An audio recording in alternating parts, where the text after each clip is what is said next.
Laukia labai agresyvus, energingas varžovas, žaisim prieš komandą, kuri žaidžia vieną greičiausių krepšinių šiuo metu. Nori daug mest tritaškių, taip kad greit bėgti į puolimą ir kovo dėl kiekvieno kamulio. Taip kad čia labai svarbu bus stabdyti jų greitas atakas ir neleist mest tritaškių, bet tikrai nėra lengva, nes žaidžia su daug gynėjų ir daug kūrėjų. Kaip minėjote, Valencija yra rezultatyviausia ir ant daugiausiai tritaškių metanti Eurolygos komanda, bet yra ir tarp dažniausiai klystančių komandų Eurolygai. Tai kur vis dėlto pažeidžiamos yra atakos?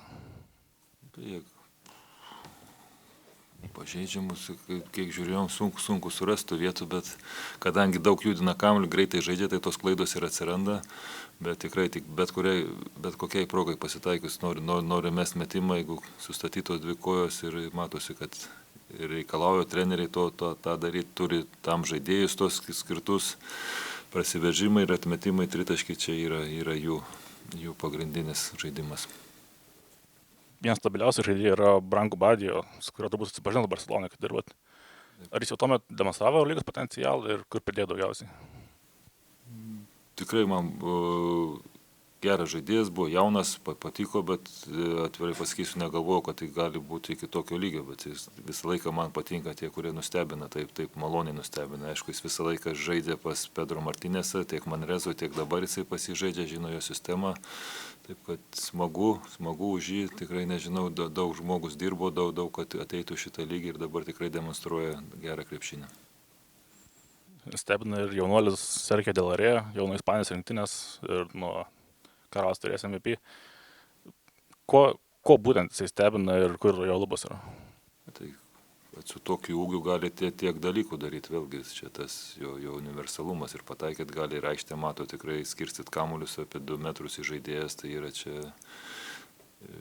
tikrai puiku ir jam tikrai tinka toj sistemai pas Pedro žaisti, nes nori greitai žaisti ir nori su jaunai žaidėjais daug keitimų daryti, daug judint kamuolį, taip kad jam šita sistema labai tinka ir jisai puikiai jaučiasi joje.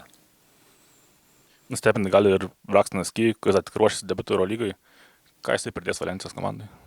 Man atrodo, jam trūko didelių žmonių, dabar išėjus Sestinai, tai 4 didelius žmonės turi, taip kad jam tų centimetrų, dar Sima traumuotas yra, taip.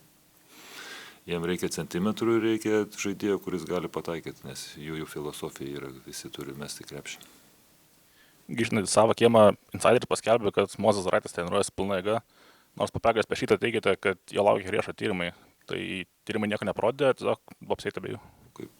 Kiek gydytojai sakė, jeigu būtų paprastas žmogus, kelias savaitės su langete vaikščiotų, bet čia yra sportininkas ir su nuskausminamais, turi kažkokius patempimus tikrai, bet kaip ir minėjau, yra karys ir yra pasiruošę žaisti. Tuomet teigėt, kad ir Nigel Williamso Goso sugrįžimo šansai menki yra, gal šitą situaciją irgi pagerėjo? Šito klausimu nepagerėjo. Po rungtynių jūs vėl sakėt, kad mačas su Valencija parodys tą tikrą jūsų veidą, tai kokio to veido norėtumėt rytoj, kokį norėtumėt veidą išvysti? Nes, ką aš norėjau pasakyti, kad Valencija yra ta komanda labiausiai pasiruošus jau šiai dienai žaisti aukščiausių lygių, nes ir tą rodo ir rezultatai, ir ECB lygoje nei kart nepralaimėję, yra tikrai sudėtinga lyga yra, taip kad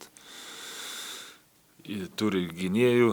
Ir kaip minėjau, su 3 gynėjai žaidžia vienu metu, labai greitą krepšinį žaidžia, taip kad įdomu man pačiam, kaip mes juos stabdysim ir pavyks mums juos stabdyti. Tikrai visos komandos bando sustabdyti vienais ar kitais būdais, bet nelabai kas randa tų būdų juos sustabdyti. Valencija praėjusią savaitę Fenerbahče triuškino ir žinant tą jūsų puoselėjimą panašią filosofiją, radot medžiagos, kas veikia prieš jos ar ko reikėtų vengti kaip tik? Kažkiek radom, nes taip žaidžiam panašiai, panašias gynybos sistemas žaidžiam, taip kad, bet Valencija gliaudė tas sistemas labai puikiai. Aišku, kai pataiko tritaškius ir meta, kaip minėjau, ir gal Feneris biški šiek tiek lėčiau viską žaidė, tikrai atrodė, kad Valencija žaidžia vieną pavarą greičiau už Fenerbahče, taip kad labai svarbu mums bus atlaikyti jų tą energiją, fiziškumą. Dar grįžtant trumpai prie Naidželio, galima sakyti, kad tokiose rungtynėse, kai tą kartais turbūt numušti ritmą ir tokios ramybės reikės, kad šiose rungtynėse potencialiai Naidželio ta netektis labiausiai pasijaus. Galima sakyti iš tos pusės taip, nes jeigu mes negalim, manau, kad įsivelti tą patį jų krepšinį, ką jie nori žaisti, nes tada mes tikrai, jie nugalės mumis savo patirtim, taip žaisdami, mes šiek tiek kitaip žaidžiam ir norim daugiau kontroliuoti žaidimą, jie nori kaip tik viską daugiau to bėgimo, lėkimo, agresijos, energijos, taip kad Naidželis tom gal ir duotų tos ramybės, kaip jūs sakot.